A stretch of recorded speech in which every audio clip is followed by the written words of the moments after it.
استقبال رمضان کے سلسلے میں ہمیں یہ کرنا ہے کہ رمضان کے اوقات زیادہ سے زیادہ عبادت میں صرف ہوں، اس کے لیے شیڈول بنانا ہے تاکہ رمضان کے قیمتی لمحات کو زیادہ سے زیادہ قیمتی بنایا جا سکے۔ جیسے کہ آپ صلی اللہ علیہ وسلم کے بارے میں سیدہ عائشہ فرماتی ہیں کہ جب رمضان مبارک آتا تھا تو حالت یہ ہوتی تھی کہ کثرت صلاتہ، آپ کی نمازوں میں اضافہ ہو جاتا تھا، وابتہل فی الدعاء، اور آپ دعا میں گڑ گڑایا کرتے تھے، اشفق منہ، اور ایک خاص قسم کا خوف آپ پر طاری ہو جاتا تھا۔ کس بات کا؟ اس بات کا کہ یہ قیمتی لمحات کہیں یوں ہی نہ بیت جائیں۔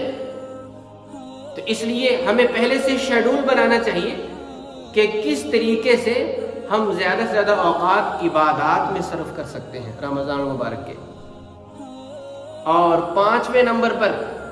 ہمیں یہ کام کرنا ہے کہ رمضان مبارک کے استقبال کے سلسلے میں کہ رمضان کا ادب اور احترام اپنے دل میں پیدا کریں۔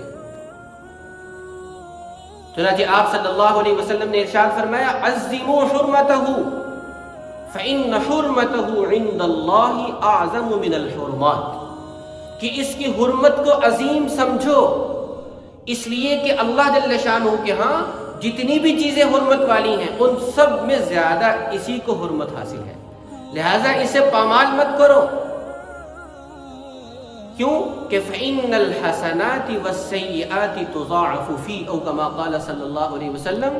فرمایا کہ رمضان میں نیکی کا اجر اور گناہوں کا وبال دونوں چیزیں بڑھا دی جاتی ہیں، لہذا اس کا ادب و احترام اپنے دل میں پیدا کیا جائے۔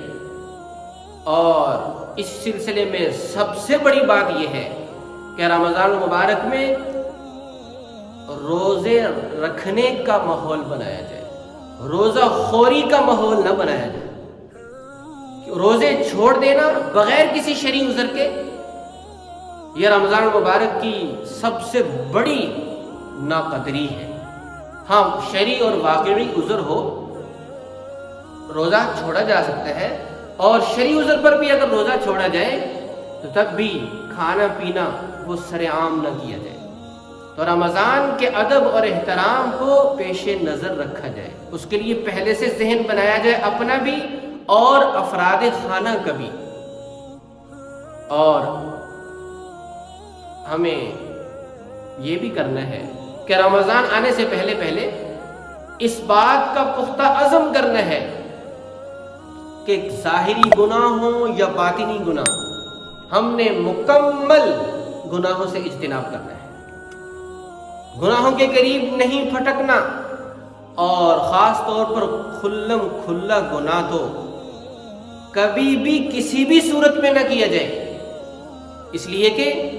آپ صلی اللہ علیہ وسلم نے فرمایا، اتقوا شہر رمضان، رمضان کے مہینے میں خاص طور پر اللہ سے ڈرتے رہنا، فإن الحسنات تضاعف فیہ ما لا تضاعف فیما سوا وکذا السیئات، اس لیے کہ